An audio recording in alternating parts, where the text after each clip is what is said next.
Ibarra, ¿qué opinión le merece esta carta orgánica que celebramos, que el Agropueblo tenga carta orgánica? Es un hecho fundamental, fundacional. Pero ¿cómo la ve a priori? Bueno, primero y principal, un saludo a todos los trabajadores de prensa en este día, en este rol tan importante como el que están ejerciendo en este momento, ¿no?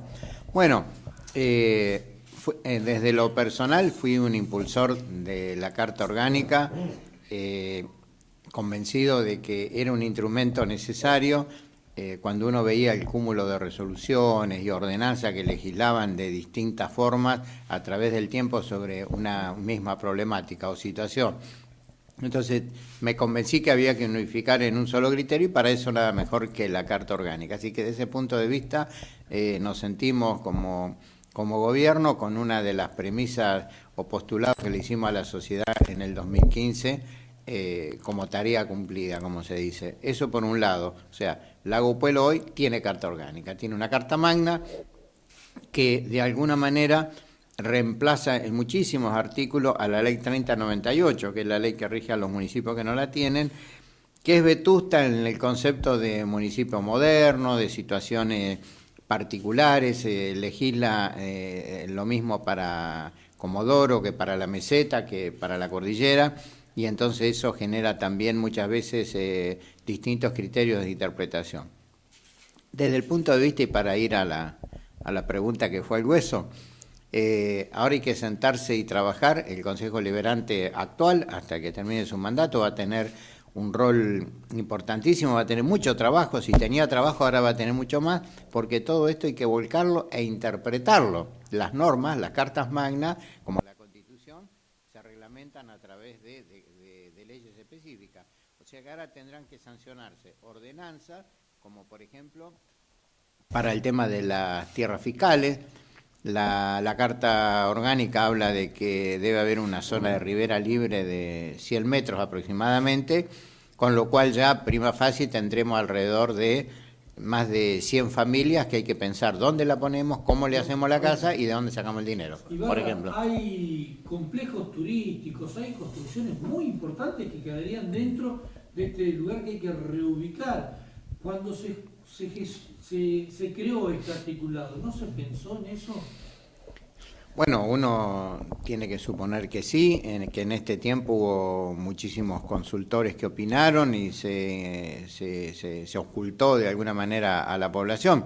Uno tiene que suponer que quien tuvo la responsabilidad de redactar la Carta Orgánica lo valoró los pros y valoró los contras.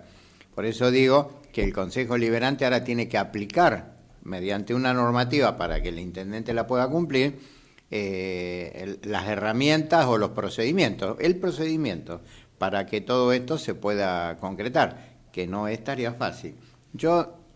Sí, pero no solamente con lo que tiene que ver con el agua, sino también con la aplicación, quién aplica, quién controla luego, pero ¿fue consulta esta Carta Orgánica con el municipio? Y en este sentido, no es que le pidan permiso al Ejecutivo para generar una norma, pero hay cuestiones muy directas que se meten en la economía del municipio. Inclusive se habla de porcentajes de empleados municipales, tiempo de contrataciones, que en la práctica es imposible llevar adelante. Por caso, Tribunal de Cuentas, se crean 8 cargos nuevos. ¿Quién paga todo eso?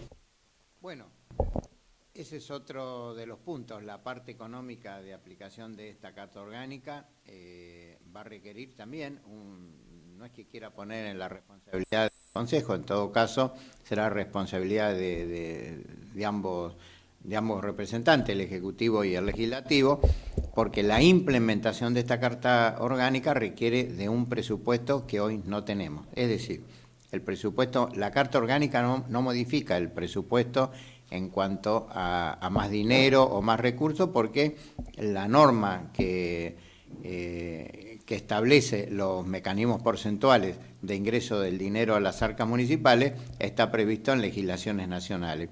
De manera tal que con la misma plata, para ponerlo para seguir este criterio del barrio, para que la gente entienda, todos estos cargos, porque por ejemplo tiene un artículo de habla de población. Entonces nosotros tenemos un censo del 2010 que no fue bien hecho, donde por eso también sufrimos una merma en la percepción de los recursos.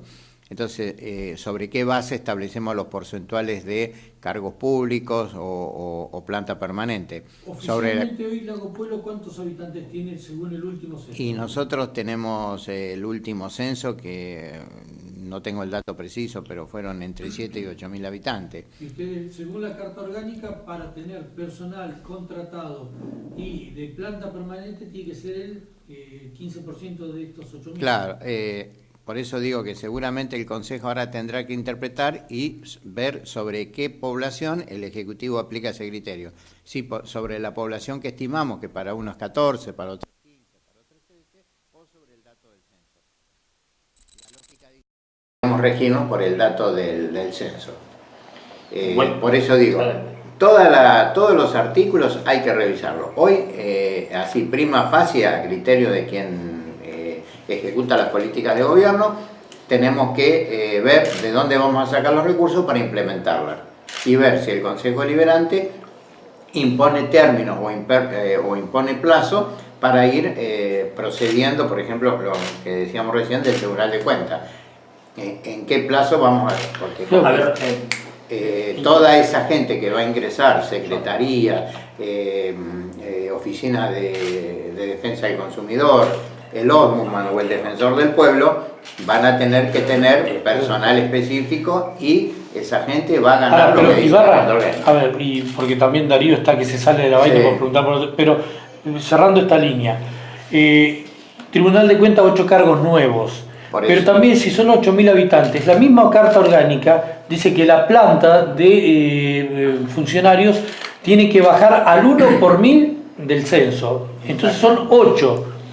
Ya con lo que les dice que contraten el Tribunal de Cuentas, es todo lo que va a poder tener de planta política, porque aparte son electos por el pueblo. Exactamente. Entonces, es como que es inaplicable.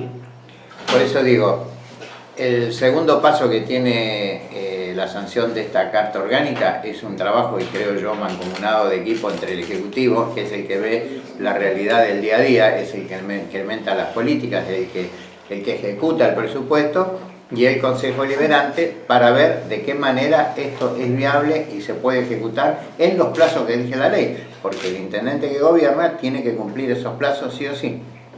Entonces tendremos que sentarnos a ver cómo la afectación, por ejemplo, lo que hablábamos recién, gente sobre la ribera, pero lo más importante hoy es el presupuesto. Nosotros tenemos hoy un presupuesto en el Consejo Deliberante que se presentó en octubre del año pasado, todavía no se trató, y que ya quedó caduco en relación a esta nueva normativa. Así que hay que sentarse y ver de qué manera se aplica, de qué manera se afectan partidas, y lo que volvemos al principio, ¿en qué plazos esto puede ser viable?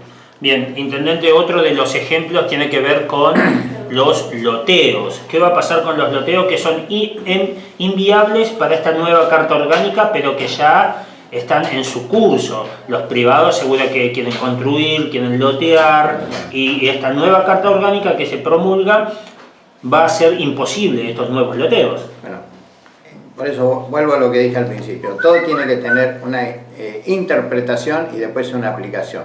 La reforma del Código Civil dice que la ley no es retroactiva, salvo que fundamentadamente lo decida y que no afecte derechos y garantías, de manera tal que cuando el intendente o alguien aplique una medida de esta naturaleza en contra de alguien que ya generó un efecto jurídico, obviamente que se va a producir un conflicto. Por eso vuelvo a repetir, la ley no es retroactiva, salvo que fundamentadamente así lo disponga y no afecte derechos y garantías, de manera tal que habrá que ver qué situaciones de hecho hoy pueden ser afectadas por esta nueva norma. Lo que sí es cierto es que de aquí en adelante hay que aplicar esta normativa. También preocupante, porque hay que ver una localidad que, como todas en la comarca, no abunda la tierra, la gente necesita el acceso a la tierra, sobre todo con costos sociales. Pero otro tema que lo debatíamos hoy en la radio y preocupa mucho a Miguel Vera es el artículo 86, que dice que no podrán ser candidatos personas que ejerzan cargos públicos. ¿Cómo se entiende esto? El placero, que es un cargo, el placero es un cargo público, ¿no? No va a poder ser candidato. Todas las personas que están en el Estado provincial, nacional o municipal ejercen cargos públicos. Esa es la interpretación. Si uno, para volver al cargo del placero, es una persona que está cumpliendo una función pública. Distinto es aquellos que cumplen funciones jerárquicas o políticas. Pero no lo establece. No lo establece. Por eso digo que estará en cabeza del Consejo Deliberante la interpretación mediante una ordenanza de cuál es el criterio que va a sustentar en esta oportunidad. Pero desde mi modesto entender, cargos públicos somos todos. Todos somos servidores. Aparte, generalmente en todas las elecciones siempre se vuelven a postular, generalmente, funcionarios públicos. Todas las personas que a través del tiempo, salvo rarísimas excepciones, de hecho, muchos convencionales ejercían cargos públicos. Hay muchos médicos. De hecho, muchos convencionales ejercían cargos públicos. Bueno, finalmente, Ibarra, ¿qué puntaje le ponen a la carta? No, queda feo. Queda feo. Bueno, la opinión es extensa, pero ¿cómo la ven? ¿Es aplicable? ¿Va a generar más trabajo del que había que hacer? Vuelvo a repetir, se van a presentar situaciones conflictivas y se van a debatir jurídicamente. Quien se crea afectado va a accionar jurídicamente sobre la municipalidad. Bueno, por eso vuelvo al común denominador que le pondría. Va a requerir un exhaustivo y minucioso trabajo del Consejo Deliberante y del Ejecutivo para interpretarla, tratar de que no se genere conflicto y clarificarle a la población qué quiere decir cada uno de los artículos, porque acá hay en juego mucho dinero. Eso es lo más importante. Cuando uno en un presupuesto destina dinero para un cometido, hay un área o hay varias áreas que lo pierden. Entonces todo eso tiene que ser un trabajo mancomunado. Por eso digo, de aquí el más viene la interpretación y sentarse sin ninguna intencionalidad política o segundas intenciones y decir, este artículo es viable, ¿en qué tiempo? Si no fuera viable en el corto plazo, ¿en qué plazo pudiera ser aplicable? Exacto. Creo que eso es lo mejor y por eso si le tuviera que poner un común denominador, le pondría requiere mucho trabajo consensuado de ambos poderes, sentarse a analizar cada uno de los artículos y ver cuáles son los pros y los contras de su implementación en los términos que dicta la Carta Orgánica.